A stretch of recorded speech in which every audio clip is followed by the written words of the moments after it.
Bonjour à toutes et tous. Notre ordre du jour appelle l'audition de Madame Louise Mushikiwabo, secrétaire générale de la francophonie. Madame la secrétaire générale, je vous remercie d'avoir accepté de venir devant nous, alors que se profile dans 2 semaines le 19e sommet de la francophonie que notre pays organise pour la première fois depuis 33 ans. C'est la 2e fois que cette commission a l'honneur et le plaisir de vous entendre dans vos fonctions. Vous vous étiez déjà prêté à l'exercice d'une audition en ces lieux le 22 octobre 2019. 5 ans plus tard, le contexte du sommet qui se profile justifiait pleinement que nous puissions recueillir vos analyses sur l'état de la francophonie et les perspectives d'avenir, sujet dont notre commission entend se saisir dans le prolongement des travaux menés par nos collègues Amélia Lacrafi et Aurélien Taché. Madame la secrétaire générale, vous êtes un symbole important pour la francophonie puisque vous avez été la ministre des Affaires étrangères du Rwanda pendant une décennie et vous avez travaillé à Tunis pour la Banque africaine de développement. Je rappellerai à toutes fins utiles que l'Organisation internationale de la francophonie, l'OIF, a été créée le 20 mars 1970 à Niamey. Cette organisation unique, riche de la diversité de ses 88 États membres, met en œuvre une coopération politique, éducative, économique et culturelle au service des populations qui ont la langue française en partage. Elle poursuit 4 grandes missions: promouvoir la langue française, le plurilinguisme et la diversité culturelle, promouvoir la paix, la démocratie et les droits de l'homme, appuyer l'éducation, la formation, l'enseignement supérieur et la recherche, et enfin développer la coopération économique au service du développement durable. Notre commission attache une grande importance à l'enjeu de la francophonie, qui est expressément mentionné dans les compétences que nous attribue l'article 36 du règlement de l'Assemblée nationale. Le nombre de locuteurs quotidiens du français se situe aux alentours de 320 millions de personnes, 5e langue la plus parlée dans le monde, derrière l'anglais, le chinois, l'hindi et l'espagnol. Le français est la langue de scolarisation de 93 millions d'élèves, la 2e langue la plus apprise et la 4e langue présente sur Internet. Le 19e sommet de la francophonie s'ouvrira le 4 octobre prochain à la Cité internationale de la langue française à Villers-Cotterêts, lieu entièrement dédié à la langue française et aux cultures francophones, inauguré il y a 1 an, puis se poursuivra le lendemain à Paris.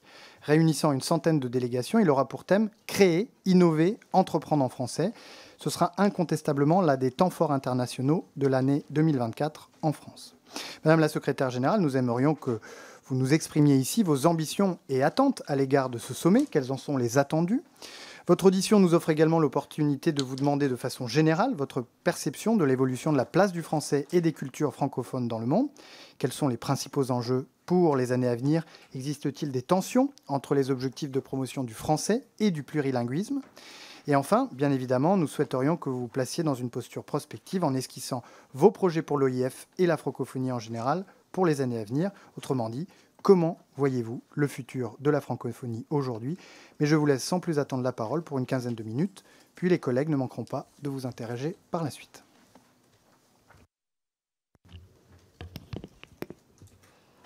Merci beaucoup, Monsieur le Président, Monsieur le Président de la Commission des Affaires étrangères de l'Assemblée nationale française, Mesdames et Messieurs les vice-présidents, secrétaires et membres de la Commission, chères familles francophones parlementaires, avant tout, je tiens à vous faire part de mon plaisir d'être avec vous cet après-midi pour cet échange important pour nous, pour l'OIF, pour moi-même, avec les membres de la commission de l'Assemblée nationale du pays qui abrite le siège de l'organisation que je dirige, l'Organisation internationale de la francophonie, et qui, comme vous l'avez mentionné, accueillera dans 2 semaines le 19e sommet de la francophonie.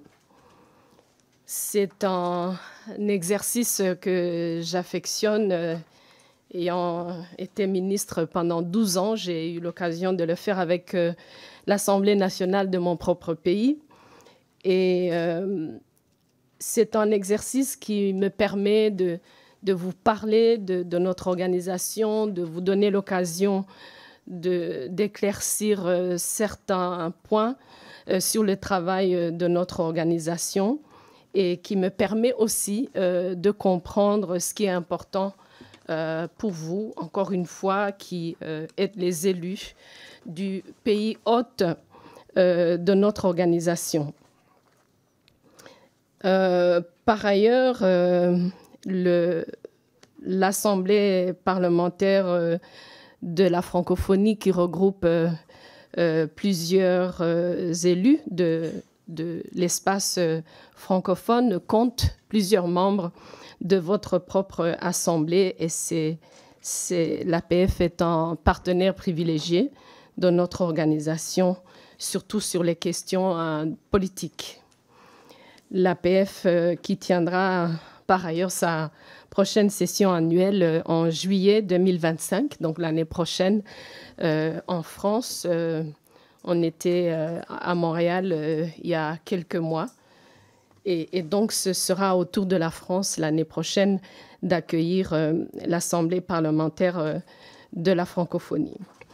J'ai également eu l'occasion d'échanger longuement en début d'année avec les deux rapporteurs de la mission d'information sur l'avenir de la francophonie créée par votre commission, Madame Lacrafi et Monsieur Taché. J'ai par ailleurs des échanges réguliers au sein des instances de la francophonie avec le président de l'APF, Monsieur Fuchs. Et c'est pour moi une occasion de vous dire ce qu'est vraiment la francophonie, ce qu'elle fait, ce qu'elle ne fait pas. Et trop souvent, notre organisation souffre d'une image pas claire et d'idées reçues, beaucoup d'idées reçues, notamment ici en France. Élu secrétaire général lors du sommet d'Erevan fin 2018, je vais trop vite. J'ai principalement consacré mon premier mandat à transformer en profondeur notre organisation dans tous les domaines. Une organisation intergouvernementale, comme vous l'avez dit, créée il y a 54 ans par 21 États et gouvernements qui fonctionnent par en règlement des instances de gouvernance à plusieurs niveaux, dans la transparence, avec un cadre stratégique et de programmation recentré. Et aujourd'hui, au moment de ce 19e sommet, un exercice de décentralisation de nos activités et de nos personnels du siège vers nos 13 représentations que nous avons à travers le monde. Une organisation qui rassemble aujourd'hui 88 États et gouvernements sur les 5 continents, bientôt plus que 88 au sommet de Villers-Cotterêts. Et tout cela pour la mettre à niveau. J'ai été élue pour repenser l'organisation après 50 ans. Donc 50 ans, c'était en 2020. Et en vue de renforcer aussi sa pertinence sur la scène internationale. Les chefs d'État et de gouvernement réunis au 18e sommet de la francophonie à Djerba, en Tunisie, il y a 2 ans, m'ont renouvelé leur confiance pour un 2e mandat et m'ont demandé de renforcer l'influence et l'attractivité de l'institution en me basant sur des actions de proximité, tant politiques que programmatiques, au service des populations et notamment nos 2 cibles principales, les jeunes et les femmes.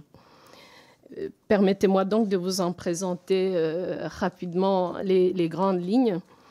De façon générale, j'ai orienté l'organisation vers une approche politique et diplomatique renouvelée qui tienne compte des complexités sociétales et sécuritaires présentes dans l'espace francophone, basée sur une écoute attentive de chaque situation, les situations politiques et sécuritaires étant d'une grande complexité, basée aussi sur un accompagnement plus personnalisé et sur l'innovation dans la prévention et le règlement des crises.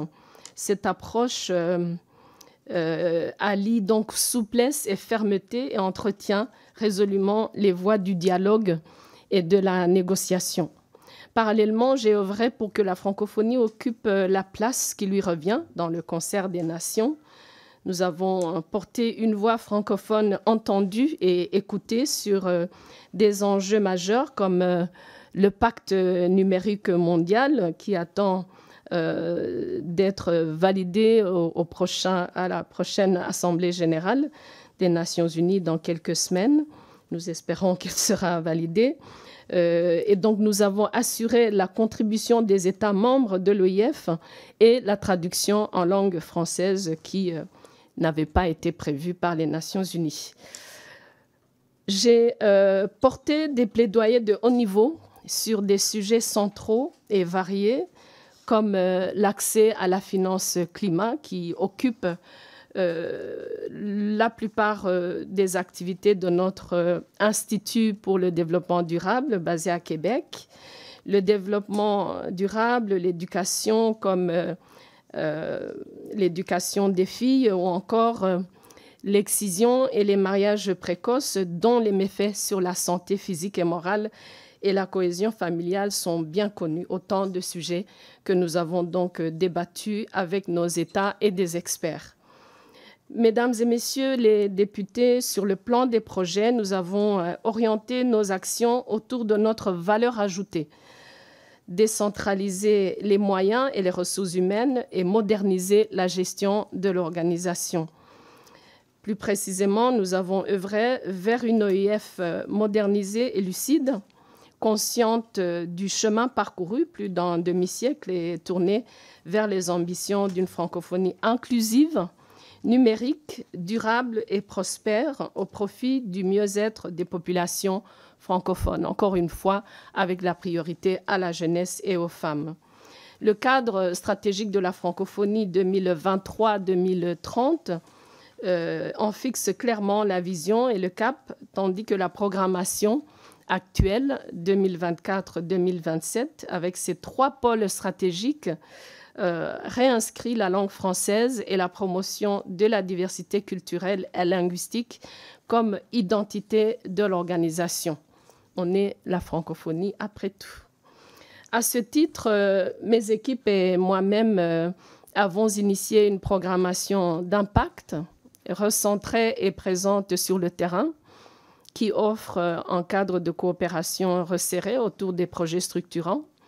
De 40 projets en 2019, nous sommes passés à 20 en 2024, dont 10 sont désormais portés par les 13 représentations extérieures de l'OIF et les 2 instituts spécialisés dont l'OIF s'est doté sur les 5 continents. Donc l'Institut sur le développement durable basé à Québec et l'Institut sur l'éducation basé à Dakar au Sénégal.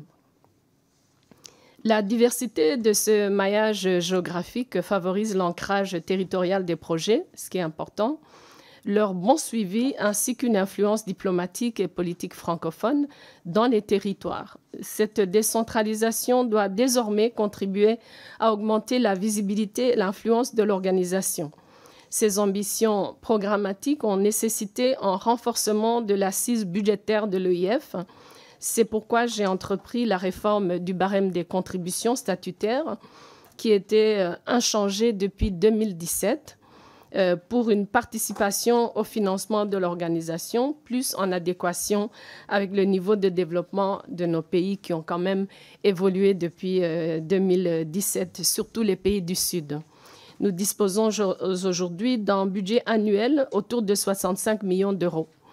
Tous ces efforts ont produit les résultats attendus en termes d'impact et d'efficacité. C'est un travail qui continue, bien évidemment, auprès de nos citoyens. Et j'aurai l'occasion d'en rendre compte aux chefs d'État et de gouvernement pendant le prochain sommet.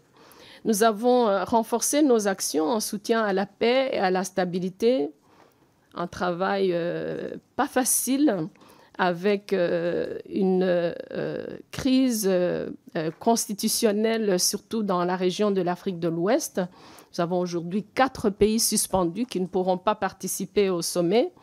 L'exemple le plus parlant des difficultés dans notre soutien à la paix et à la stabilité est celui d'Haïti, pays pour lequel j'ai initié un comité ad hoc consultatif restreint afin de mobiliser davantage la solidarité internationale, en particulier francophone, en faveur de la paix et de la stabilité dans cet État qui nous représente dans la région des Caraïbes. Ainsi, nous sommes toujours dans la formation des policiers kenyans à l'interculturalité, à la langue française et le créole haïtien, dans le cadre de leur déploiement actuel au sein de la mission multilatérale en Haïti. De la même façon, nous avons consolidé le soutien à la préparation, à la tenue et au suivi des processus électoraux dans l'espace francophone, l'OIF étant spécialisé surtout dans la fiabilité des fichiers électoraux, un travail que cette organisation mène dans nos États depuis très longtemps. Nous avons mené une action déterminée en matière de lutte contre les désordres de l'information, avec un projet phare en Moldavie, tout comme nous avons étendu le projet État civil, l'octroi des documents d'état civil visant à doter les enfants sans identité d'un acte d'état civil, et ils sont estimés à 90 millions dans l'espace francophone. Sensible à la transformation numérique, incontournable aujourd'hui, nous avons engagé des programmes de formation au métier du numérique, en particulier à l'attention des jeunes, pour faciliter leur employabilité et leur insertion professionnelle. Également préoccupés par les enjeux éducatifs, nous avons lancé en 2020 le programme de mobilité des enseignants de langue française, déployé à ce jour dans 3 pays et qui permet d'accompagner les enseignants locaux, de renforcer leurs compétences et de développer un environnement francophone, tout comme nous avons consolidé la formation des maîtres et l'intégration des langues nationales dans les programmes éducatifs, surtout dans les pays africains. Vigilante à l'attractivité économique, j'ai initié des missions économiques et commerciales de la francophonie dans 7 pays qui stimulent les échanges économiques entre pays francophones par des dispositifs de prospection et de concrétisation d'opportunités commerciales et d'investissement, et encourageant la participation des femmes et des jeunes entrepreneurs. Tenant compte des défis environnementaux, nous avons également accompagné et soutenu des transformations structurelles et en environnement et climat dans les différents territoires de la francophonie. Attachés à la diversité culturelle, nous avons contribué à faire rayonner à l'international les créateurs francophones, à faciliter leur circulation et à visibiliser les contenus culturels francophones sur la toile pour en assurer la découvrabilité, un travail que nous allons continuer dans les prochaines années. Soucieuse de l'égalité entre les hommes et les femmes, un sujet que je porte depuis très longtemps, j'ai donné une attention particulière à l'éducation des filles et à l'autonomisation économique et sociale des femmes en situation de vulnérabilité, à laquelle nous contribuons notamment grâce au fonds La Francophonie avec elle, qui est à sa 5e édition aujourd'hui pour 2024, avec une enveloppe budgétaire de 2,5 millions d'euros. Le fonds permet d'accompagner l'autonomisation de près de 7 586 femmes à travers la mise en œuvre de 38 projets dans 24 pays de l'espace francophone. Attentive évidemment aux jeunes, cible prioritaire de notre organisation, j'ai lancé une première consultation en 2020 à l'occasion du 50e de la francophonie autour de leurs attentes, des attentes de la jeunesse francophone, puis une seconde consultation en 2023, l'année dernière, autour des ruptures de la démocratie dans l'espace francophone, sujet épineux, mais actuel, sur lequel leur parole est venue éclairer, conseiller et proposer dans le travail que fait l'OIF. Mesdames et messieurs, vous comprendrez donc que le 19e sommet de la francophonie autour du thème « Créer, innover, entreprendre en français » s'adresse particulièrement à la jeunesse francophone qui est à la fois actrice, partenaire et bénéficiaire de nos actions. Le 19e sommet s'inscrit donc résolument au service des forces vives de la francophonie. Nous sommes un espace très jeune. Rien que les pays africains membres de notre organisation, une trentaine aujourd'hui, l'âge médian dans la majorité de nos pays africains est de 19 ans. Les créateurs inventifs et originaux, les innovateurs curieux et visionnaires et les entrepreneurs perspicaces et ingénieux auxquels nous devons offrir une vie économique, en tout cas contribuer, même modestement, une vie économique respectueuse des libertés, de création, d'entrepreneuriat, comme des autres droits qui s'y rattachent. Je vais m'arrêter ici. Je vous remercie pour votre attention et j'ai hâte d'échanger avec vous. Merci beaucoup. Merci, Madame la Secrétaire Générale. La parole est désormais aux orateurs de groupe, avec pour commencer Amélia Lacrafi pour le groupe Ensemble pour la République. Merci, Monsieur le Président. C'est un réel plaisir pour moi de m'adresser à vous aujourd'hui, il y a quelques semaines du sommet de la francophonie que notre pays a accueilli la dernière fois en 1991. Je m'en réjouis d'autant plus qu'avec une centaine de délégations de chefs d'État et de chefs de gouvernement, il s'agit sans doute et de loin de l'événement à dimension internationale le plus important accueilli par notre pays cette année, bien entendu après les Jeux olympiques et paralympiques. Ce sommet se déroulera en partie à la Cité internationale de la langue française qui, créée sous l'impulsion du président de la République, est un très beau et important témoignage de l'attachement que la France porte à sa langue, ou plutôt, devrais-je dire, à notre langue commune en partage, qui fonde justement un des concepts clés de la francophonie. Madame la secrétaire générale, chère Louise, j'ai eu effectivement l'honneur de vous auditionner longuement en février dernier avec mon collègue dans le cadre de la mission dont j'étais rapporteur sur l'avenir de la francophonie que j'espère présenter rapidement devant cette commission et j'en profite pour remercier le président Barrot. La langue française, effectivement, est présente, et vous l'avez rappelé, sur les 5 continents et rassemble 88 États et gouvernements au sein d'un ensemble institutionnel coordonné par la secrétaire générale. La francophonie est donc à la fois cette langue partagée, mais aussi un vaste dispositif composé de l'OIF, d'opérateurs et de différents acteurs. Toutefois, les enjeux liés à la francophonie demeurent mal connus des Français, et vous l'avez rappelé, ou du moins du grand public et de la jeunesse. Le sommet est donc, selon moi, une opportunité pour mieux promouvoir la langue française et de faire découvrir ces acteurs à notre jeunesse. Je sais qu'à côté du sommet, à proprement parler, seront organisés de nombreux événements tels que le village et un festival. Comment, selon vous, pourra-t-on embarquer ces jeunes Français dans cette grande aventure francophone ? Comment rendre la langue française et la francophonie plus attractives pour nos jeunes ? Parce que c'est vrai que les jeunes des 30 pays africains que vous avez cités sont assez sensibles à la francophonie, mais pas les nôtres. Pour vous, est-ce un enjeu ? Et j'ai bien compris que oui, d'après votre déroulé. Il est vrai que la multiplicité des acteurs liés à la francophonie peut être un frein à une bonne compréhension de ce qu'est la francophonie et de ses objectifs. Donc si le thème du sommet que vous avez rappelé est « Créer, innover et entreprendre en français », est-il prévu d'aborder la question d'une possible réflexion sur le dispositif institutionnel de la francophonie dans son ensemble ? Et je vous en remercie. Merci, Madame la Secrétaire Générale. Merci beaucoup, Madame la députée. Je suis heureuse de vous revoir après notre rencontre à l'OIF et notre voyage en Arménie avant cela pour la visite des réfugiés. Notre organisation, et c'était ma réflexion dès mon arrivée à l'OIF en 2019, ne peut pas ne pas s'intéresser à la jeunesse, encore une fois, parce que nous sommes un espace très jeune en moyenne et que si nous avons une organisation tournée vers l'avenir, automatiquement, la jeunesse est notre cible principale. Alors, la jeunesse...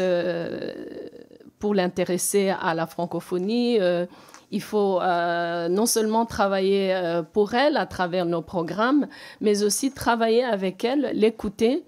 Nous avons, en 2020, au début du confinement, pendant la période de Covid, décidé de sonder les jeunes francophones du monde. J'étais heureuse de voir qu'il y avait beaucoup de jeunes Français qui ont participé à ce sondage. Et je voulais principalement savoir si notre organisation intéressait vraiment la jeunesse. Et la réponse était positive. Ensuite, j'ai voulu savoir ce qui les intéresse exactement dans le travail de l'OIF.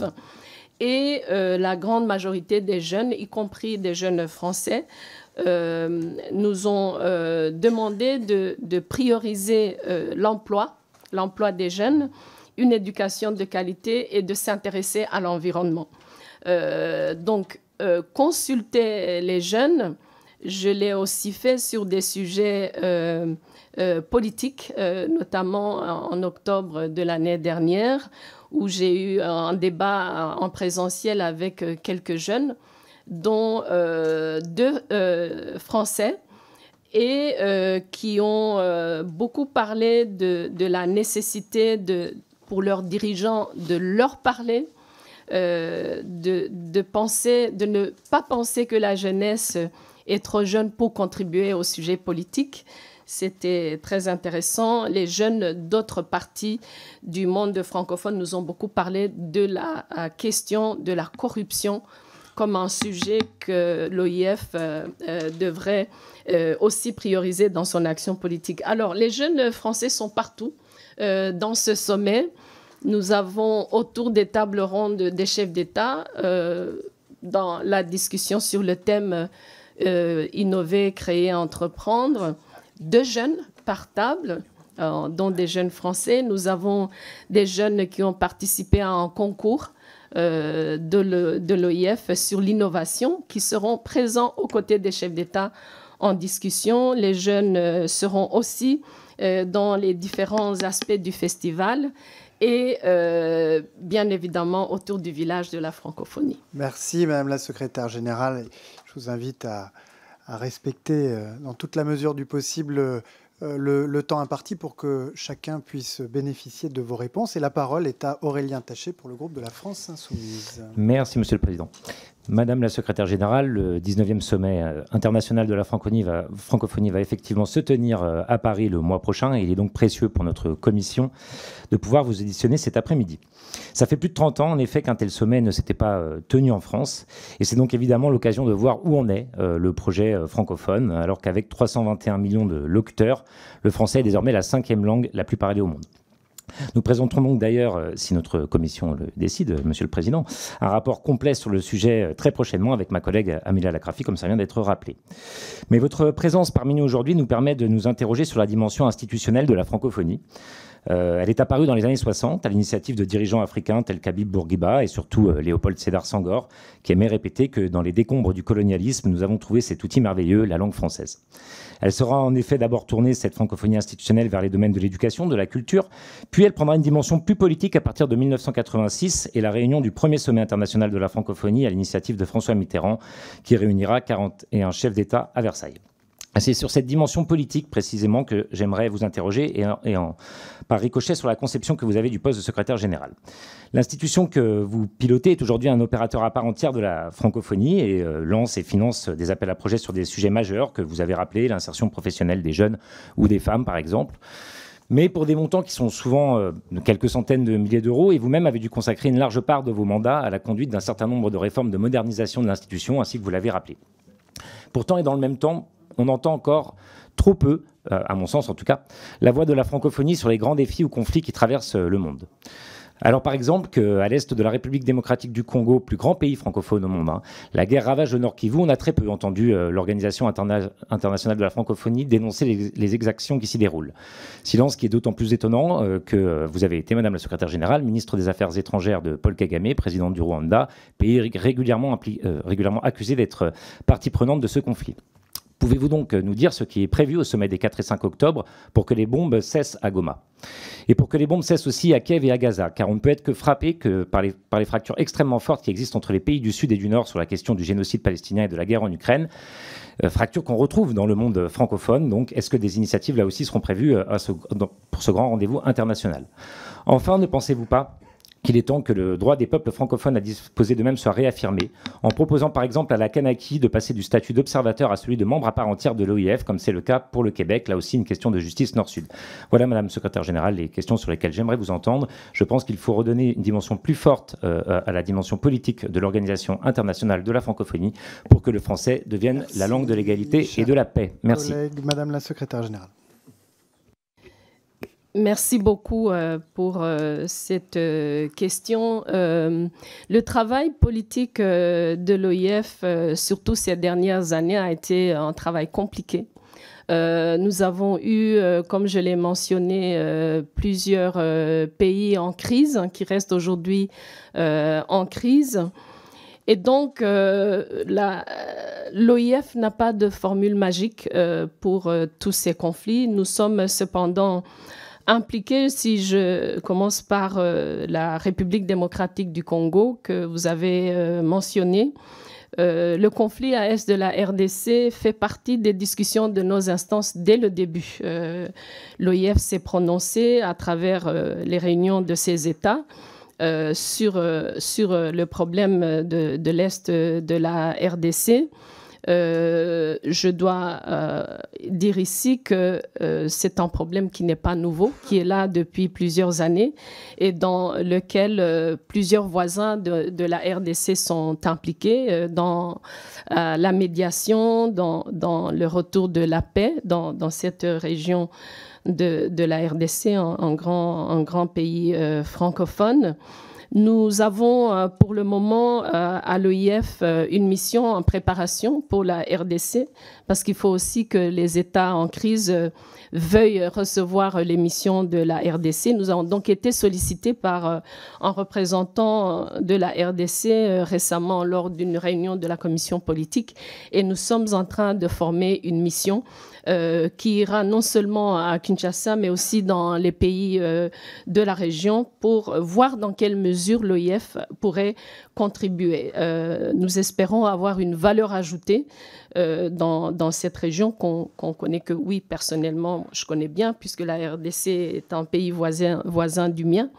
Et le sujet, je l'ai également traité quand j'étais ministre des Affaires étrangères. Et donc, nous sommes heureux de voir que la RDC nous a sollicité ouvertement pour qu'on puisse, avec une mission de plusieurs membres de notre organisation, notamment des ambassadeurs, des pays membres, aller consulter les différents acteurs et revenir et proposer une ligne d'action pour l'OIF. Concernant le conflit à Gaza, je dois avouer qu'au-delà des positionnements des États dans nos instances, nous n'avons pas vraiment de valeur ajoutée en tant qu'organisation dans ce conflit. Nous n'avons pas, au-delà du Liban, qui est un pays membre qui donc parle de ce conflit souvent. Je dois avouer honnêtement que l'OIF et la francophonie, d'une manière générale, au-delà de ces États,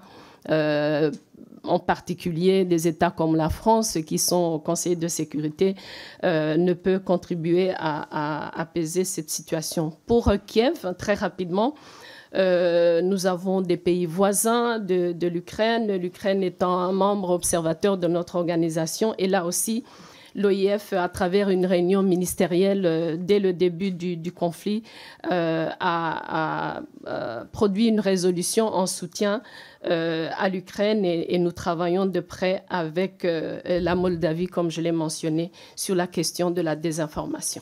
Merci beaucoup. Stéphane Ablot pour le groupe socialiste et apparenté.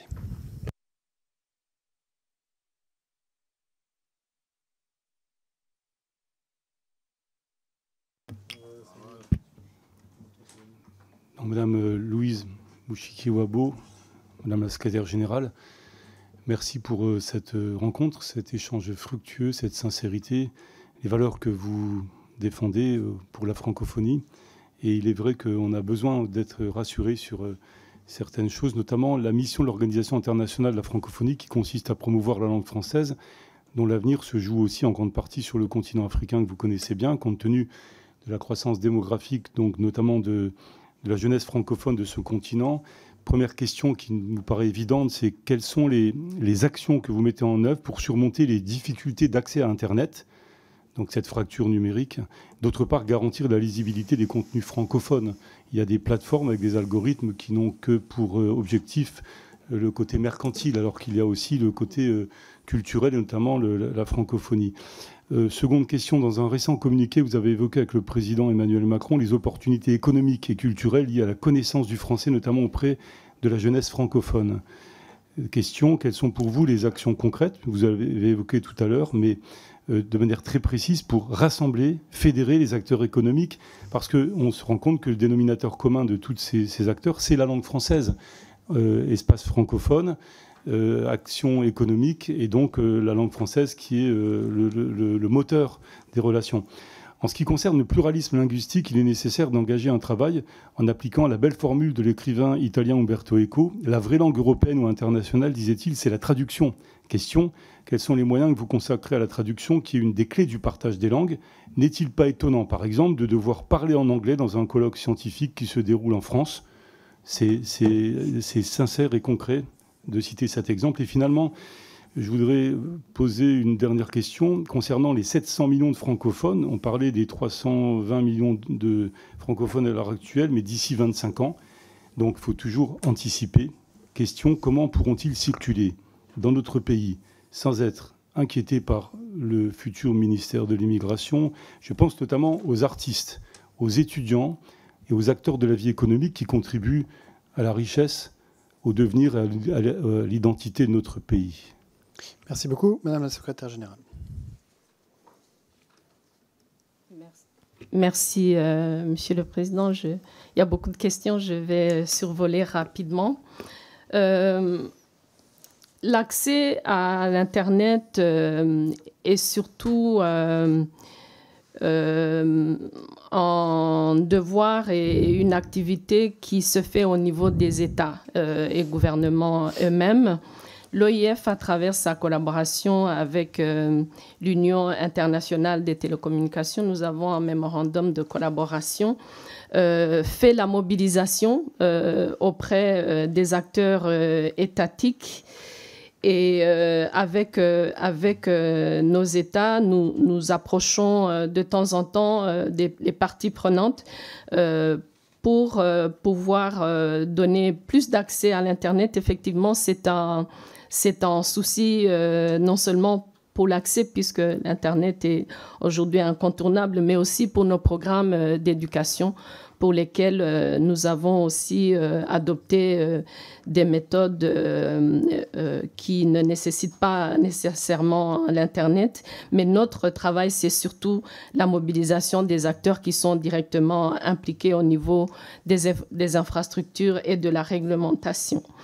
Les contenus francophones sur la toile étant des sujets majeurs de notre organisation, surtout dans les prochaines années, ce qu'on appelle communément la découvrabilité, en termes qui nous vient du Québec, sera aussi au cœur de nos discussions au moment du sommet, avec un panel qui a été organisé par le pays hôte, la France, le premier jour du sommet, et l'OIF, à travers son observatoire de la langue française, qui est basé à Québec, pour lequel je viens de recruter un expert, va surtout se pencher sur cet aspect de la disponibilisation des contenus culturels francophones sur la toile.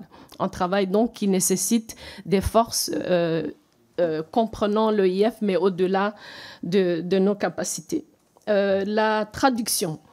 La traduction est un sujet aussi dont nous avons parlé longuement en même temps avec le secrétaire général des Nations Unies et la France. Moi-même, j'ai été traductrice dans ma vie antérieure. Je suis formée comme traductrice anglais-français. C'est aussi un aspect de la langue qui est extrêmement coûteux. Ce que nous faisons à travers les groupes des ambassadeurs francophones qui sont surtout dans les capitales multilatérales, New York, Bruxelles, Genève, c'est de s'assurer que les États, qui sont ceux qui décident des budgets, puisse disponibiliser des budgets pour la traduction.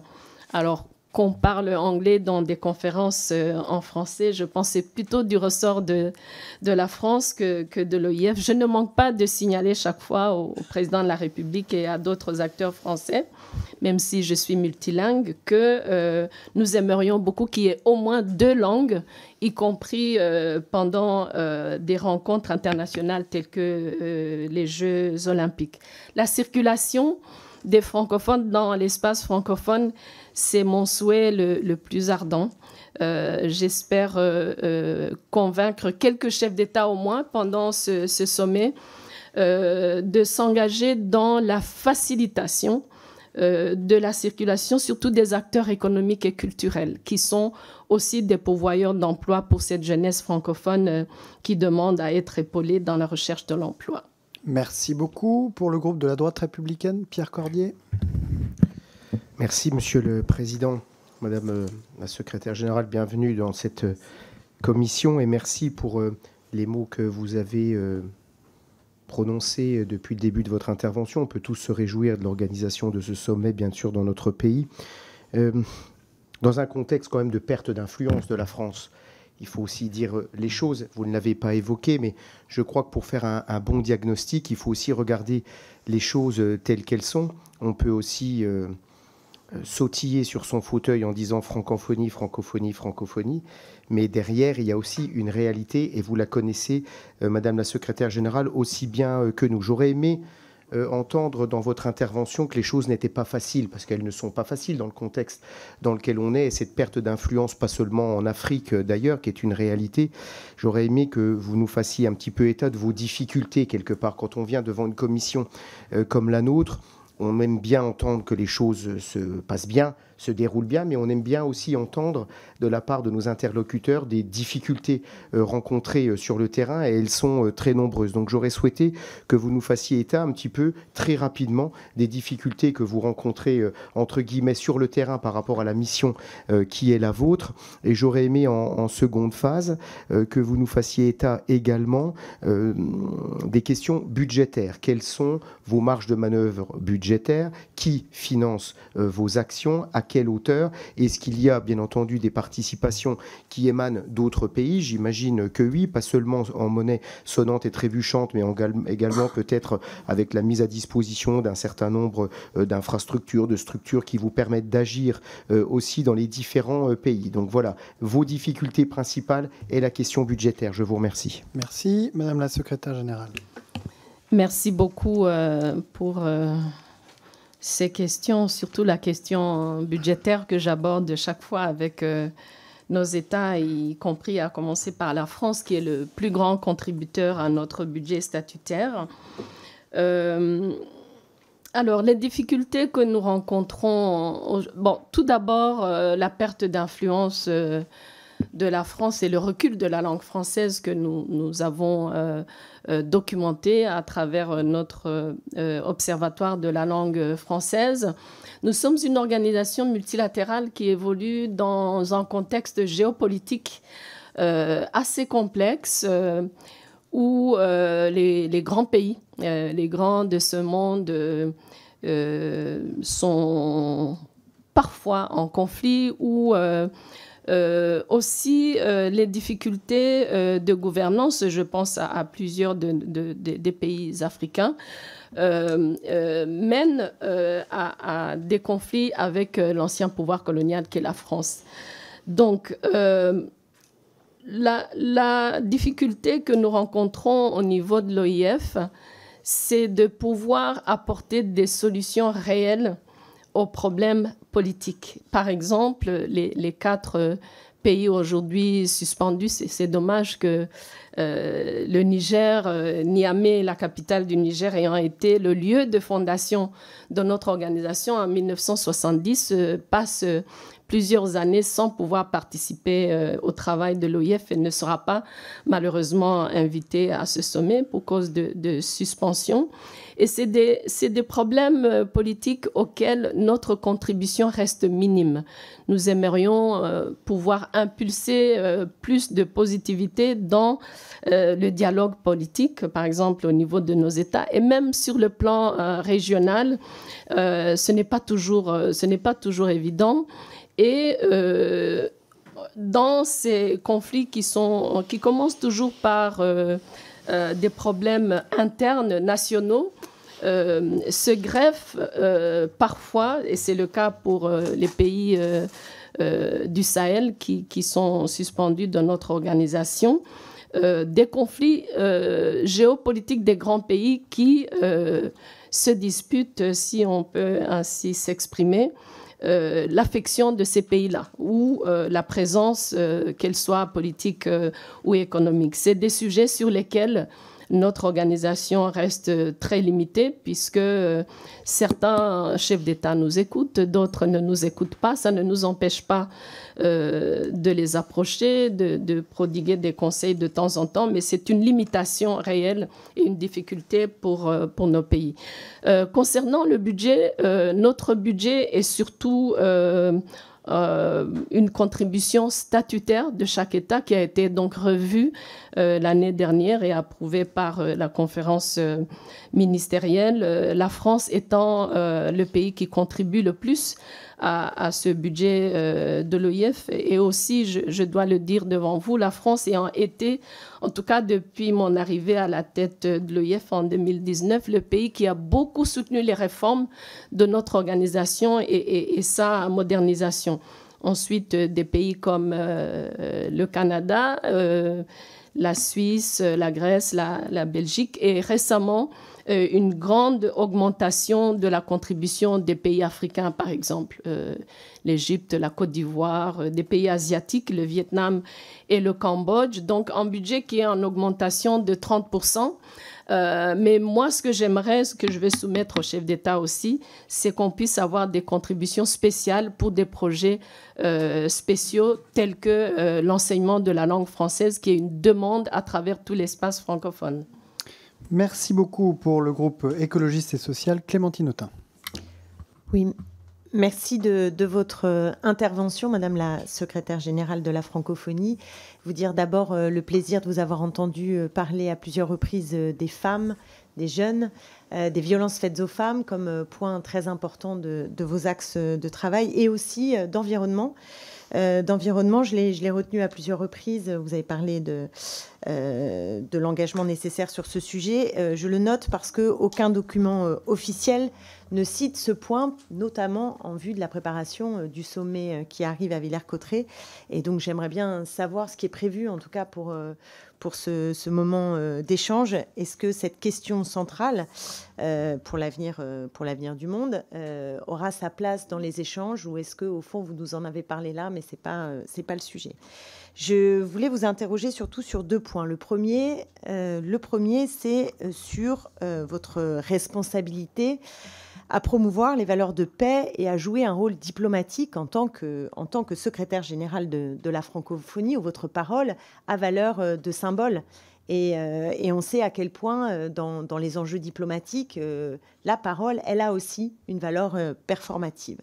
Et je n'ai pas été encore totalement convaincue par votre réponse à mon collègue Aurélien Taché, parce que ce qui m'a frappée, comme beaucoup de personnes qui vous écoutent, qui regardent, c'est votre silence sur les massacres du M23, soutenus par le Rwanda. Et puisqu'on a évoqué la situation à Gaza, qui m'affecte comme nous tous, j'espère, ici, dans cette salle et très au-delà, celle de l'Ukraine. Mais je le dis assez solennellement ici, je trouve que les 6 millions de morts, en tout cas c'est le chiffre dont on parle, dans ce qu'on appelle un conflit, mais enfin c'est un génocide de masse considérable, le plus important depuis la Seconde Guerre mondiale, eh bien je trouve qu'on n'en parle pas beaucoup. et qu'on aurait besoin d'un peu plus de force dans la dénonciation de ces crimes de masse, mais aussi dans la parole qui forcément vous engage au regard de votre parcours et au regard de la RDC, qui est un pays francophone s'il en est. Et donc, je pense que le mot paix peut venir, mais le mot paix nécessite aussi d'avoir des mots assez clairs sur les responsabilités, et c'est peut-être sur ça que vous êtes attendu. Juste une deuxième question, remarque assez simple. Vous nous avez dit que vous étiez passé de 21 États à 88 États aujourd'hui. Moi, j'ai une inquiétude sur la dilution, en fait. Sur la dilution, parce que le problème n'est pas tant d'être en expansion, mais d'être capable de maintenir là où nous avons des zones de force pour que la francophonie puisse avoir un avenir dans le monde. Merci beaucoup, Madame la Secrétaire Générale. Merci, Madame la députée. Je commence par vous rassurer par rapport au travail de l'OIF sur les questions environnementales qui sont surtout du ressort de notre Institut pour le développement durable, donc à Québec, avec ces dernières années une concentration sur le soutien à nos États sur la finance climat. L'environnement ne fait pas partie des sujets, des thèmes de discussion de ce sommet, mais le travail de l'OIF et de la francophonie d'une manière générale, y compris nos projets dans le tourisme durable, dans l'océan Indien, dans la région de l'Asie-Pacifique, sont bien des activités qui ont un impact sur les populations francophones de ces régions. Donc, le thème qui est choisi chaque année vise un aspect du travail de l'OIF. Et donc, si l'innovation qui sera le sujet de discussion au sommet débouche sur l'innovation qui est dans la facilitation des questions environnementales, ce sera un sujet, mais le thème cette année, c'est créer, innover et entreprendre. L'environnement n'est pas exclu, mais ce n'est pas la focalisation du thème cette année. Maintenant, concernant la RDC et ce conflit, encore une fois, je vais être très honnête parce que c'est un conflit que je connais très bien pour l'avoir traité pendant des années. Tout d'abord, vous le savez bien, le fonctionnement des organisations multilatérales est un fonctionnement qui émane des États. Et l'OIF et la secrétaire générale de la francophonie que je suis s'est exprimée sur ces sujets suite à des discussions de nos États membres sur cette question précise. Je peux vous citer des communiqués, je peux vous citer des entrevues de presse. Et donc, comme je l'ai mentionné pour d'autres conflits aussi, notre action reste limitée, mais cela ne veut pas dire qu'on a été silencieux. Par ailleurs, au début du conflit qui a dépassé la RDC pour inclure mon propre pays, le Rwanda, j'ai été plusieurs fois messagère entre les chefs d'État, et puis à un certain moment, le conflit s'est compliqué. Je n'ai plus été sollicitée pour porter des messages. Mais donc, pour vous dire que j'ai été personnellement, en tant que secrétaire générale, impliquée aussi bien sur le plan institutionnel ainsi que dans mes capacités en tant que personnalité politique qui connaît la région. La dilution de 21 pays à 88 pays, personnellement, je ne suis pas contre l'expansion de l'OIF. Ce que j'ai voulu à mon arrivée en 2019, c'était qu'on ait un moratoire en temps de pause pour bien étudier les critères d'adhésion. Mais je trouve que si on a, en tant qu'organisation, des règles très claires qu'on a bien pensées et discuté au niveau de tous les États, le fonctionnement, l'apport de chaque pays, l'expansion n'est pas nécessairement une mauvaise chose, surtout que les membres à part entière restent que 54, les autres étant seulement observateurs ou associés. Merci beaucoup. Pour le groupe Les Démocrates, Maude Petit. Je vous remercie, Monsieur le Président, Madame la Secrétaire Générale, mes chers collègues. Les 4 et 5 octobre prochains, à la Cité internationale de la langue française, vous l'avez rappelé, à Villers-Cotterêts, la France sera la capitale de la francophonie à l'occasion de son 19e sommet. Cela faisait 33 ans que notre pays n'avait pas organisé un tel sommet. Un événement important puisqu'il concerne l'avenir, le développement et la promotion d'une langue qui compte aujourd'hui 321 millions de locuteurs, ce qui en fait la 5e langue la plus parlée, après le chinois, l'espagnol, l'anglais et l'hindi. Un chiffre qui pourrait doubler d'ici 2050, une croissance importante qui n'est cependant pas liée au fait que la langue de Molière connaîtrait une hausse de son enseignement dans les pays européens.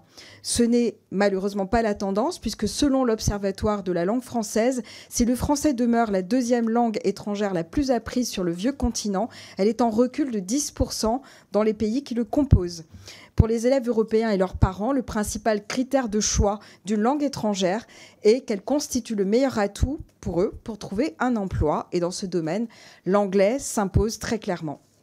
L'une des conséquences de ce lent déclin de l'apprentissage du français en Europe est qu'aujourd'hui, la langue française est plus que jamais une langue d'Afrique, comme le faisait remarquer le philosophe sénégalais Souleymane Bachir Diagne. L'avenir de la langue française semble se jouer donc sur le continent africain. Plus de 60% de ceux qui emploient le français vivent en Afrique, dont près d'1 sur 2 en Afrique subsaharienne. Un chiffre qui devrait encore s'accroître dans les années à venir, puisque dans cette Afrique, le nombre d'habitants parlant le français a progressé de près de 15% depuis 2018, dans les pays d'ailleurs dans lesquels le français est langue officielle, mais aussi surtout langue d'enseignement.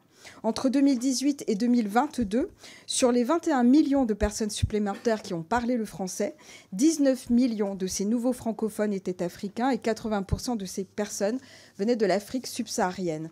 Tous les voyants semblent donc au vert pour le développement du français sur le continent africain, mais cette croissance semble stagner. Elle est aujourd'hui moins forte qu'entre 2014 et 2018 et perd notamment 2 points dans les Amériques, en Afrique subsaharienne, océan Indien et surtout 10 points au Maghreb, Moyen-Orient.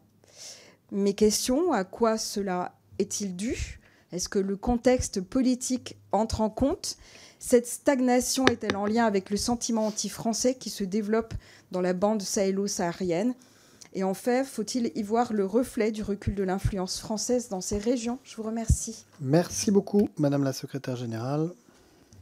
Merci beaucoup. Merci, Madame la députée. Les questions que vous posez, nous les posons aussi à l'OIF dans nos discussions concernant la langue française dans le monde. Et il y a plusieurs facteurs au recul de la langue française. Le premier facteur étant géopolitique, puisque l'anglais, dans plusieurs coins du monde, est devenu la lingua franca des citoyens du monde.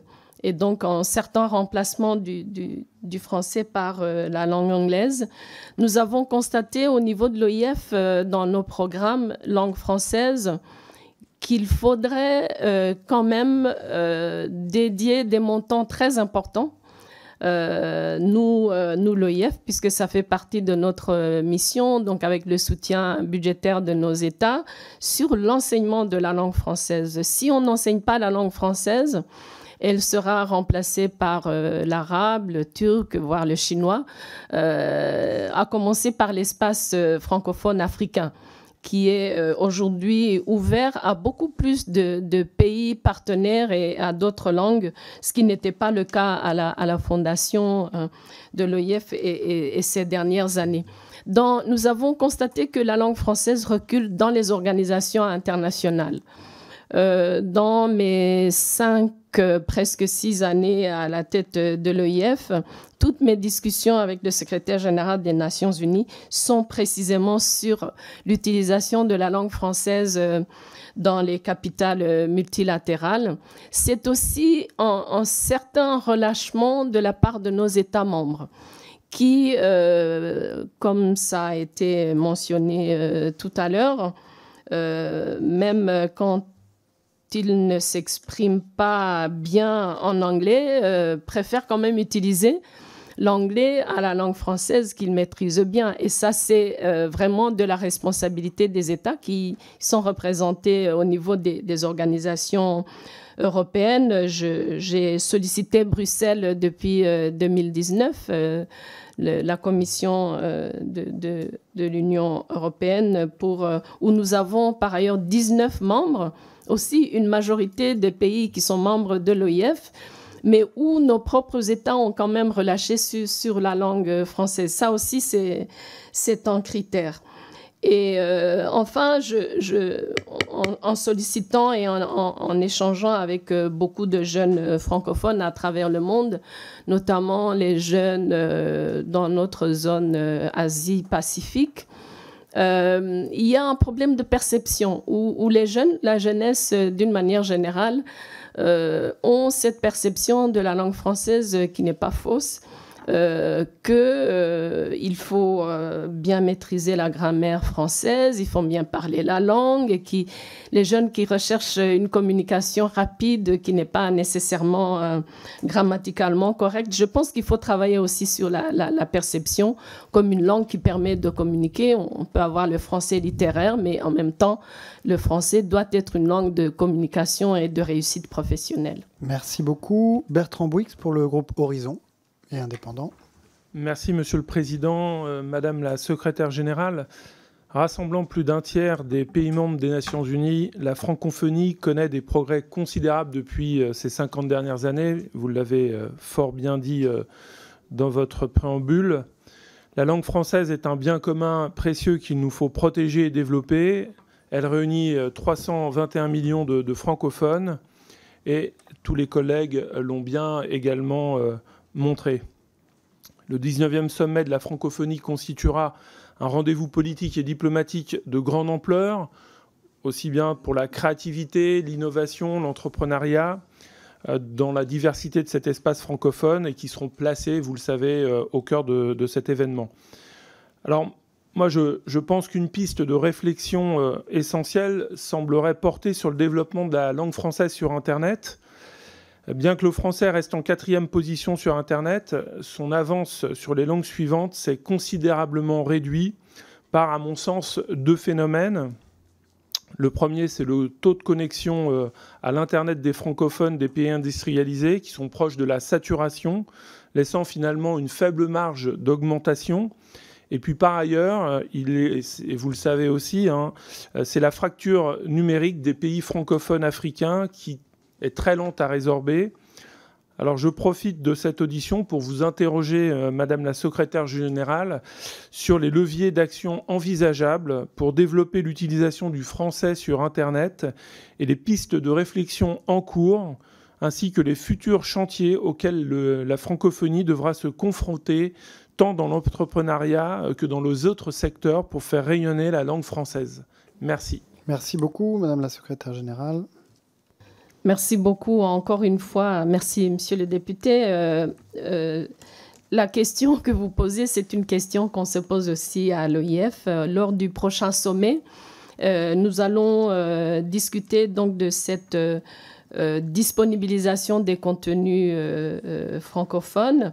Il y a la question de la fracture numérique qui clairement est un facteur important. Par rapport à l'Internet. Il y a ce taux de connexion, effectivement, entre l'Amérique du Nord et la Chine.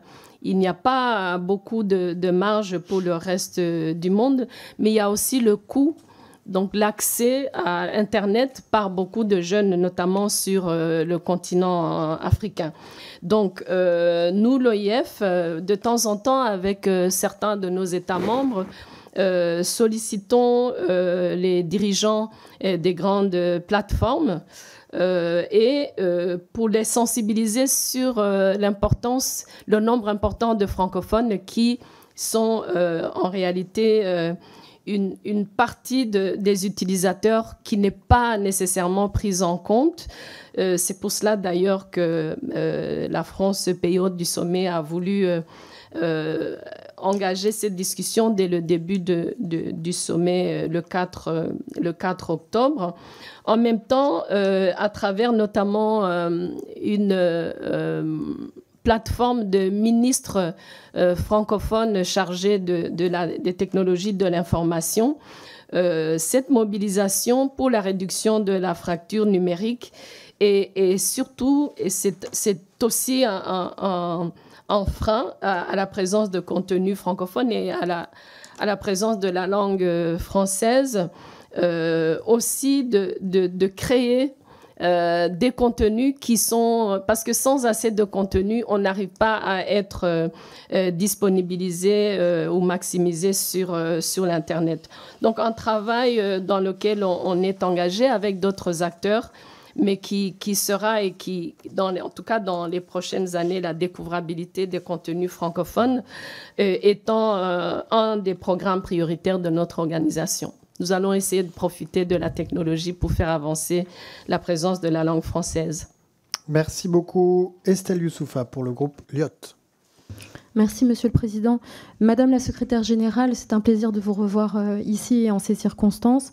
L'Organisation internationale de la francophonie compte parmi ses missions celle de lutter contre la désinformation.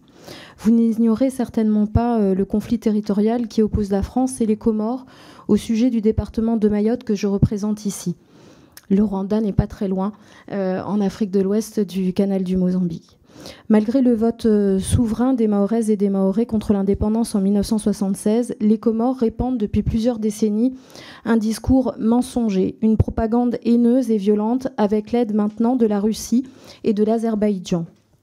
Nous avons ainsi vu le groupe de Bakou se réunir les 2 et 3 septembre derniers pour mettre en scène et diffuser une conférence de désinformation sur Mayotte, avec une réécriture de l'histoire qui nie le choix des Mahoraises et des Mahorais de rester français, qui met en accusation la France et alimente les réseaux sociaux pour déstabiliser notre territoire.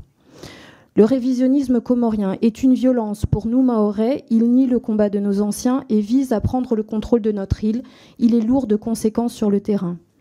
Parce que si les fantasmes de Moroni et les gesticulations de pseudo-intellectuels comoriens en mal de publicité restent pathétiquement risibles, tant ils sont sans aucun fondement, ils ont un très large écho sur Facebook, WhatsApp, TikTok et Twitter.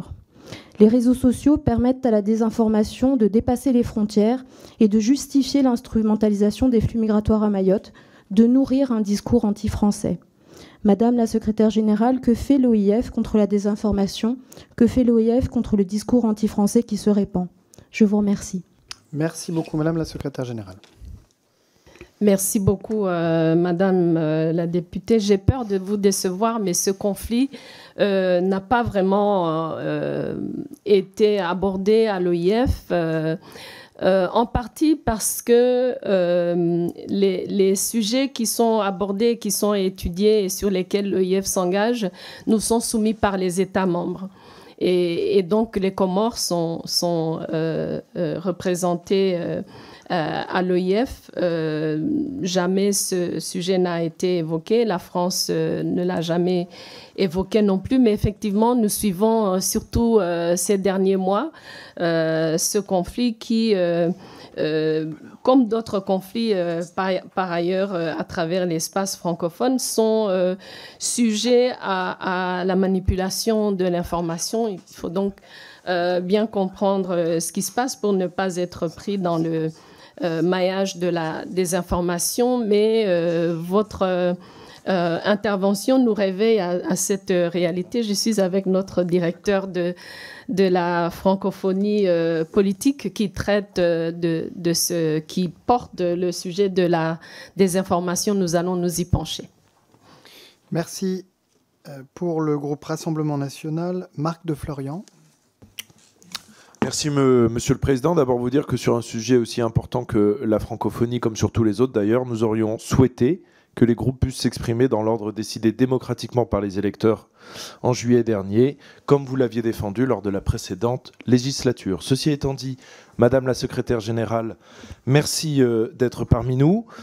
L'organisation que vous conduisez est un atout majeur pour nos pays dont le potentiel de développement reste immense. Ce lien qui nous unit, nous, les 320 millions de francophones, nous permet de tenir une place enviée sur la scène internationale grâce à notre langue partagée et au patrimoine culturel et littéraire qui lui est attaché. C'est également un levier pour favoriser notre prospérité commune en renforçant les liens entre nos, pour l'instant, 88 États membres, bientôt davantage. En particulier, les pays africains francophones sont parmi ceux avec qui nous devons travailler pour enrayer l'implantation d'intérêts étrangers parfois voraces. En effet, l'expansion linguistique, économique, voire militaire de ces réseaux représente un risque de déséquilibre avéré sur un continent sur lequel nous nous sommes ensemble impliqués pour la paix et le développement depuis des années, jusqu'au sang versé en commun.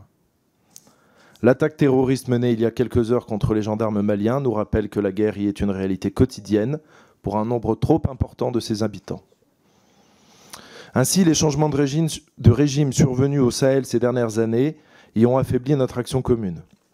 Les relations diplomatiques avec les nouveaux dirigeants en responsabilité y sont pour le moins délicates. Or, le réseau que représente la francophonie peut aider à pallier ces moments durant lesquels le dialogue est difficile, voire rompu, soit formellement, à travers les institutions de l'OIF, soit de manière, et vous l'avez évoqué tout à l'heure, de manière plus informelle qui peut se révéler terriblement efficace. Ainsi, Madame la Secrétaire Générale, nous saluons et nous soutenons votre action qui permet de maintenir les liens qui unissent les nations francophones, le temps que les relations entre les gouvernements soient rétablies et que les canaux diplomatiques conventionnels puissent être rouverts.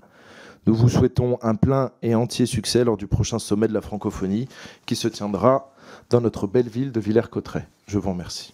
Merci beaucoup, Madame la Secrétaire Générale. Merci, Monsieur le Président. Monsieur le député, merci beaucoup. Je voulais juste faire un commentaire par rapport à ces pays qui ont des difficultés avec la France aujourd'hui. Nous, en tant qu'organisation commune à ces pays de la zone sahélienne et la France, il est dans notre intérêt d'avoir des relations apaisées. Nous avons suivi depuis quelques années une certaine révolte, surtout qui vient de la jeunesse francophone de ces pays-là. Et par la suite, la manipulation et la désinformation. Pour avoir bien connu ces pays-là et travaillé au niveau de l'Union africaine pendant plusieurs années, je dois dire que la sortie ou une partie de la solution ou de l'apaisement des relations entre ces pays et la France passe surtout par le renforcement de la gouvernance nationale. Les pays prédateurs qu'on retrouve dans la zone sahélienne et dans d'autres régions telles que le Mozambique en Afrique australe sont surtout dus à des faiblesses au niveau des États, à une certaine révolte, surtout de la jeunesse par rapport à leurs dirigeants. Et cela conduit à une certaine révolte contre la France, qui est jugée comme un pays qui soutient les dirigeants, justement, qui sont contestés. Et donc, je pense que pour aller vers un apaisement, il faut surtout travailler sur cet aspect-là. C'est des questions que nous suivons de près parce que de temps en temps, des pays qui boudent la France nous disent qu'ils vont abolir la langue française. Ce n'est pas facile parce que c'est des pays qui ont investi dans la langue française depuis les années des indépendances et qui n'ont pas d'autre langue internationale. Mais évidemment, dans la recherche des solutions politiques, nous faisons tout pour que cette fracture et cette mésentente n'aillent pas plus loin. Et comme vous le dites, nous travaillons aussi avec les États de la région qui nous aident de temps en temps à passer des messages pour la région du Sahel. Notamment, c'est une discussion que j'ai engagée avec le nouveau président sénégalais qui sera aussi présent au sommet. Merci, Madame la Secrétaire Générale. Nous allons passer aux expressions des orateurs à titre individuel. Je rappelle 1 minute pour la question et, si possible, 1 minute pour la réponse, en commençant par Alexis Joly, suivi de Liliana Tanguy qui se prépare. Merci, Monsieur le Président, Madame la Secrétaire Générale. Alors, la transition numérique représente un enjeu majeur pour les pays francophones, tant sur le plan économique que culturel. En effet, il est crucial de positionner le français comme une langue du futur dans les secteurs clés du numérique, de l'intelligence artificielle et de l'entrepreneuriat. La francophonie doit être un acteur clé de ces défis et dans cette perspective, comment est-ce que l'Organisation internationale de la francophonie envisage-t-elle de soutenir la création et la diffusion de contenus numériques en français pour encourager donc l'utilisation de notre langue dans les technologies émergentes et quels plans d'action ont été mis en place pour garantir que le français reste une langue d'innovation, en particulier pour les jeunes générations qui seront donc les moteurs de cette transformation digitale. Et puis vous aviez évoqué tout à l'heure le pacte numérique. Alors, est-ce que vous pourriez nous en dire un petit peu plus, s'il vous plaît? Merci. Merci beaucoup, Madame la Secrétaire Générale.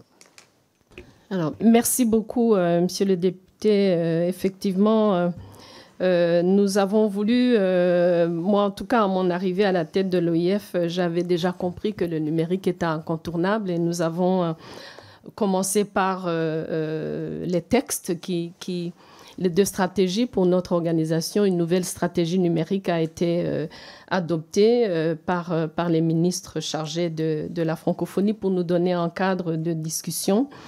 Au-delà de nos interactions à travers les ministres chargés du numérique dans plusieurs de nos pays qui ont un réseau qui existe depuis 2018, nous nous sommes impliqués avec nos États et à travers nos États, donc au niveau de ce code numérique mondial qui n'avait pas pris en compte le fait que plus de 320 millions de locuteurs ne comprennent pas la langue anglaise, donc n'auraient pas eu accès à ce code. Et nous avons proposé au secrétaire général des Nations Unies d'en faire la traduction, mais aussi de piloter à travers notre bureau à New York la contribution de chaque État membre de notre organisation. Et nous espérons que ce code va voir le jour. Il y a quelques difficultés, comme il y en a souvent au niveau du Conseil de sécurité des Nations Unies, pour des raisons qui ont très peu à voir avec le numérique. Mais donc, c'est un sujet que nous ne lâchons pas et que, en même temps, avec nos États et des organisations multilatérales, notamment à travers New York et Genève, nous suivons de près. Merci beaucoup. Liliana Tanguy, puis Sabrina Sebaï.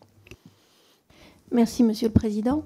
Madame la Secrétaire Générale, je souhaitais vous interroger sur la stratégie de l'OIF vis-à-vis de l'Europe du Sud-Est, où il existe un centre régional francophone pour l'Europe centrale et orientale. Alors, bien que la pratique de la langue française ait reculé dans les Balkans occidentaux, je voudrais souligner ici qu'il existe une longue tradition francophone et francophile, notamment en Serbie et en Macédoine du Nord, qui est née de liens culturels importants à travers l'histoire. En 2019, l'OIF s'est prononcé en faveur d'un renforcement de la francophonie dans cette région, qui se caractérise par ailleurs par une dynamique multilingue très répandue.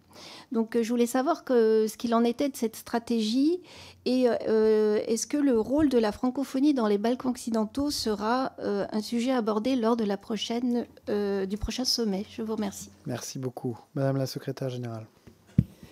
Merci beaucoup, Monsieur le Président. Merci, Madame la députée. Alors, concernant le sommet, la réponse est non. La langue française dans la région des Balkans ne sera pas à l'ordre du jour du sommet, mais notre intérêt pour la langue française dans cette région reste. Nous avons par ailleurs commencé des évaluations des États, qu'ils soient membres à part entière ou observateurs, ou des États observateurs qui veulent passer à l'étape suivante, avec une évaluation de nos experts sur la langue française, nos représentants qui couvrent la région et l'Observatoire de la langue française, donc à Québec, et le bureau de la secrétaire générale qui a une conseillère langue française. sans pour autant nous focaliser sur cette région, nous avons commencé un programme d'évaluation et de passage à l'échelle de la langue française dans ces régions. Je sais notamment que la Serbie a fait partie de ces pays-là, qui par ailleurs demandé à passer à l'étape supérieure et qui a été évalué et qui recevra le soutien de l'OIF concernant la langue française. Merci beaucoup. Sabrina Sebaï, puis Stéphane Rambaud. Merci, Monsieur le Président. Madame la Secrétaire générale, ma question concerne le rapport des jeunes, en particulier des quartiers populaires à la francophonie. La francophonie est une incroyable opportunité d'ouverture sur le monde et ce sont les jeunes qui l'incarnent aujourd'hui. À ce titre, le Réseau international de la jeunesse de la francophonie, créé en octobre 2022, a constitué une réelle avancée pour fédérer les organisations de jeunesse à travers le monde. Ce sont aussi les jeunes des quartiers populaires qui font vivre la langue française. Et la francophonie pourrait leur ouvrir encore plus de perspectives d'échange, d'ouverture et d'emploi. Fin 2023, mon collègue, Pouria Amir Chahi, a mis en place un campus francophone en Seine-Saint-Denis et a signé à cette occasion un pacte linguistique avec l'État. Ce pacte encourage notamment les 130 collèges publics de Seine-Saint-Denis à engager des correspondances avec d'autres pays francophones. Nous avons besoin de multiplier les initiatives de ce type pour que vive la francophonie sur l'ensemble des territoires de France. La francophonie représente autant de fenêtres sur le monde dont la jeunesse des quartiers devrait pouvoir bénéficier davantage. Ma question est donc la suivante. Est-ce que l'OIF prévoit des dispositifs spécifiques pour continuer de faire connaître la francophonie dans ces quartiers? Je vous remercie. Merci beaucoup. Madame la Secrétaire générale. Merci beaucoup. Je suis d'accord avec vous par rapport à la jeunesse des quartiers populaires qui portent notre langue. Nous n'étions pas au courant, je regarde ma conseillère langue française, de cet accord, mais nous allons nous y intéresser. Nous sommes ici à Paris et donc dans la proximité. Effectivement, c'est une des voies de faire remonter la langue française. On ne pense pas nécessairement à travailler sur la langue française en France, mais effectivement, ces quartiers-là sont un sujet d'intérêt pour nous et nous allons nous y intéresser. Merci beaucoup, Stéphane Rambaud, puis Pierre Pribetich. Merci, Monsieur le Président. Madame la Secrétaire générale de la francophonie, 6 ans après les déclarations d'Emmanuel Macron, les résultats sont décevants. La francophonie ne doit pas se limiter à des effets d'annonce, elle doit devenir un espace d'influence économique et géopolitique. Nous devons renforcer ces objectifs économiques en nous concentrant sur des secteurs d'avenir comme le numérique, l'intelligence artificielle, et nous vous en remercions pour votre travail. En outre, il est essentiel de promouvoir le français comme langue de travail dans les instances internationales et les entreprises pour qu'elle reste une langue d'influence reflétant nos valeurs dans le monde. Elle permet d'apporter une distinction culturelle, car nous le savons tous, la langue façonne l'esprit. Aussi, je souhaiterais savoir si l'OIF parvient à promouvoir l'usage du français au sein des instances et des organismes internationaux. Merci beaucoup, Madame la Secrétaire générale.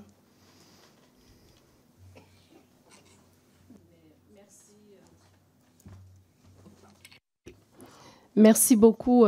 Merci, Monsieur le Président, Monsieur le député. Je commence par la question sur la langue française en tant que langue de travail dans les entreprises.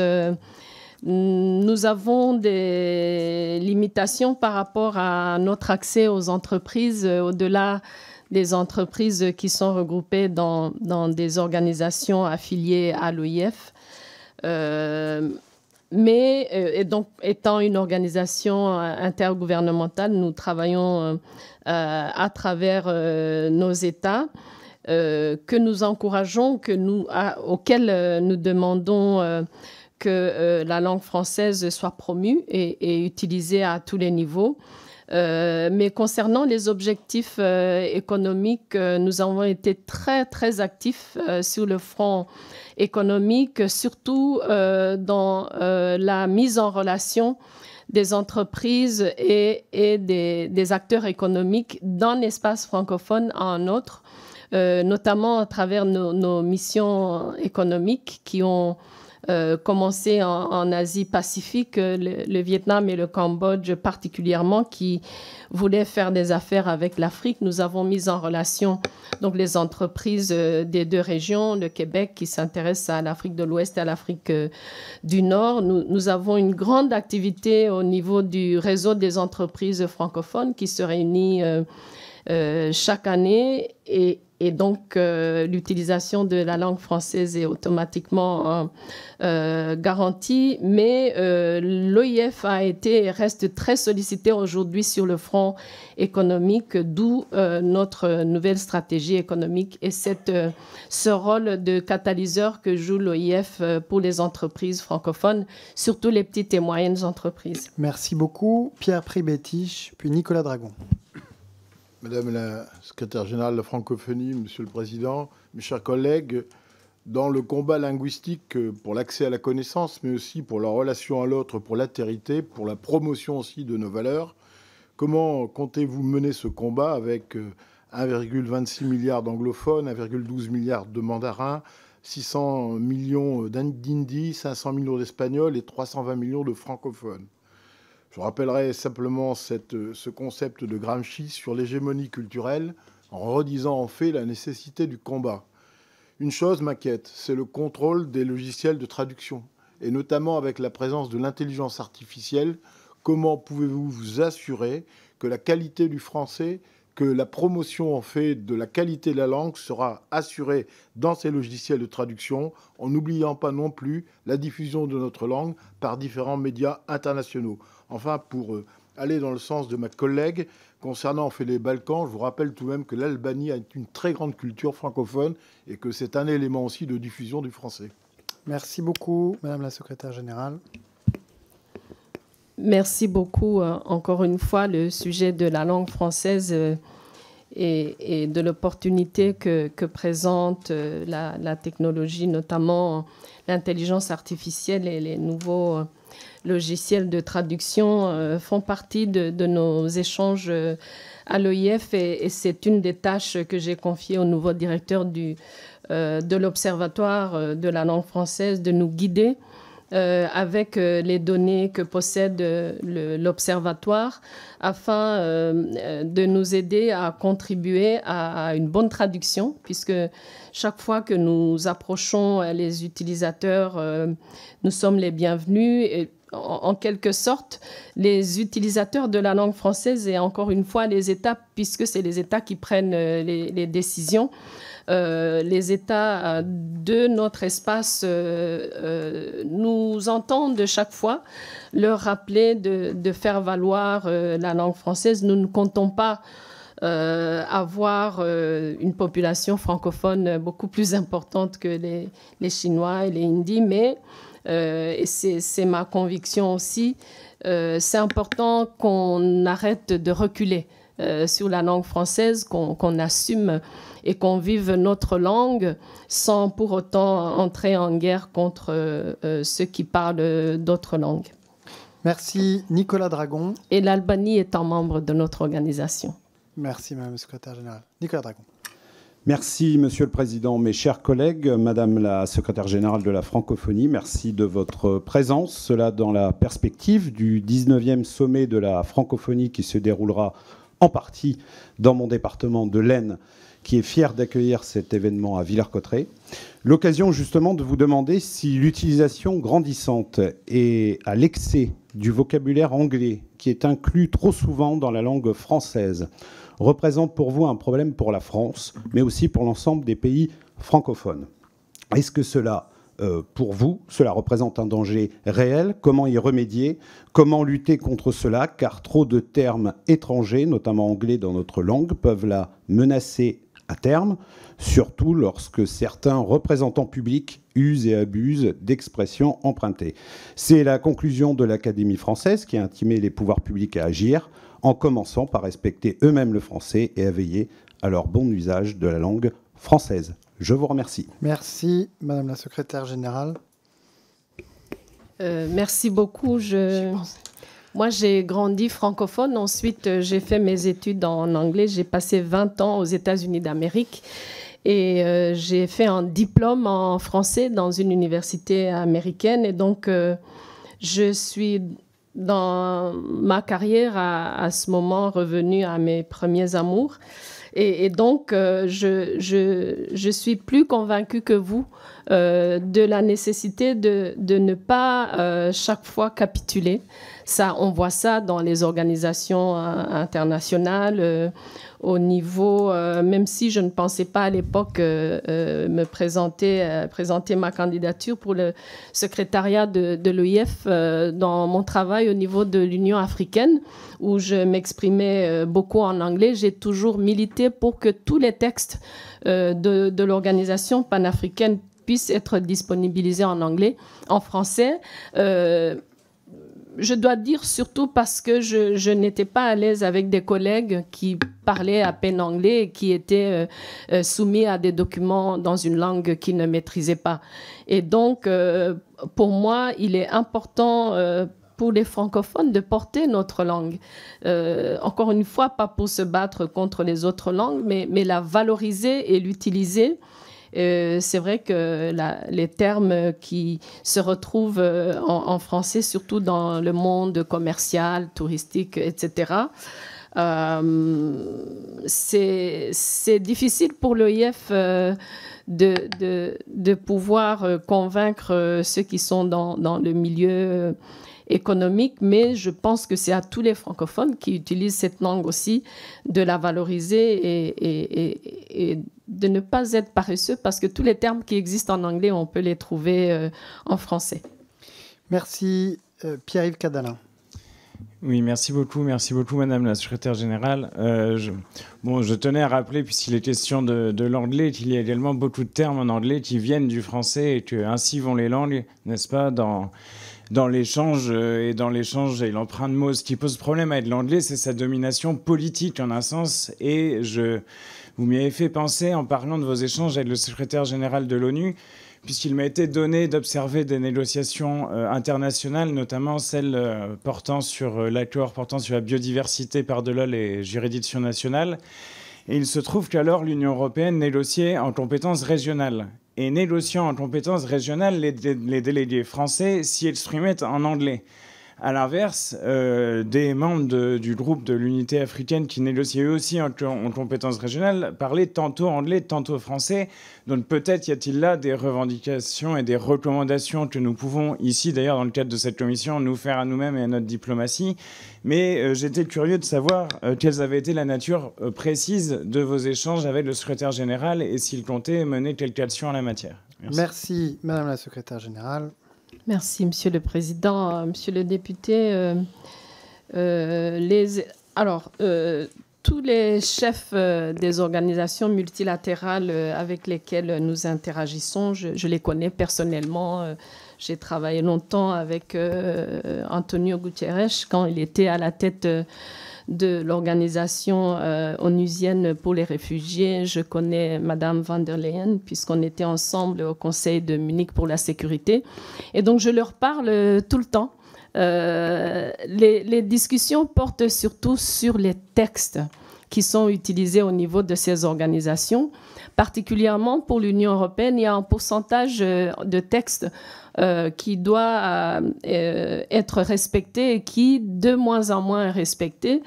Et je dois le dire d'une manière étonnante, même après le départ de la Grande-Bretagne de l'Union européenne, c'est un sujet dont nous parlons tout le temps. Mais je vous remercie aussi de suggérer que vous, les élus, puissiez rappeler aux représentants de vos États et gouvernements de valoriser la langue française, de l'utiliser, d'avoir des exigences sur la traduction des textes et sur la présence des interprètes, surtout dans le monde multilatéral où la langue française régresse d'une manière visible. Nous verrons en 2026 où on se situe, mais c'est un combat qui doit être mené par nous tous. Merci Madame la Secrétaire Générale. Mes chers collègues, nous n'avons pas tout à fait épuisé l'ordre du jour et nous avons des rapporteurs à désigner sur 3 projets de loi. Mais avant cela, je voudrais, en votre nom, vous remercier, Madame la Secrétaire Générale, d'être venue devant nous aujourd'hui. Cet échange direct et ouvert était nécessaire pour nous permettre de mieux comprendre l'importance des échéances qui s'annoncent pour l'OIF et la francophonie, à commencer par le 19e sommet de la francophonie qui se tiendra dans maintenant 2 semaines. Nous resterons très attentifs dans les mois à venir à tout ce qui concernera l'OIF et la promotion de la francophonie. Vos éclairages, à n'en pas douter, nous seront précieux pour apprécier les évolutions qui interviendront.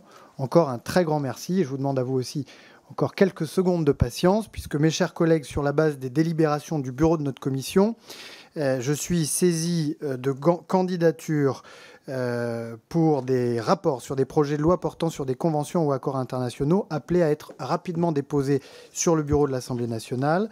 Madame Marine Hamelet, au nom du groupe Rassemblement national, sur le projet de loi adopté par le Sénat autorisant l'approbation de la convention d'extradition entre le gouvernement de la République française et le gouvernement du Royaume du Cambodge.